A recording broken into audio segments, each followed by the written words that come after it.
Usa ang patay, samtang upat ang samdan. Human na kuryentehan, dihang aksidenteng nasaghid sa poste sa kuryente ang ilang ginataod nga poste sa radio antenna sa Parang Maguindanao.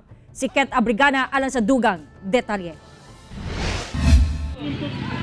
Makita sa video nga kuha ni Abdullah Mamatos, kining mga lalaki nga halos magkamang nasa yuta o halos dili makalihok sa barangay ni Tuan Parang Maguindanao ni adtong Sabado. Makita usab ang pipila ka residente nga gitabangan ang mga biktima apan naglisod kini sa kahadlok nga madamay.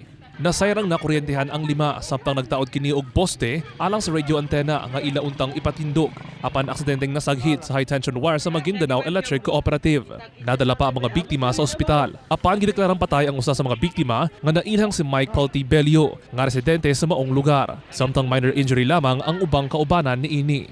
Na sila po ay magkakabit ng steel post na intended po yun para sa antena ng ICOM radio po ng isa sa biktima. So habang kinakabit po nila yung steel post po na measuring more or less 20 feet long, yung bakal na yon, aksidente po na tinamaan po nila yung main live wire po ng Magelco. Paimang no sa otoridad nga kung ugaling magpatindog og mga puthaw nga poste. Kinahanglang siguraduhon nga luwas kini sa mga live wire o kaha makikoordinar sa mga hintundang ahensya aron malikayan ang disgrasya. Ako si Kent Abrigana para sa One Mindanao.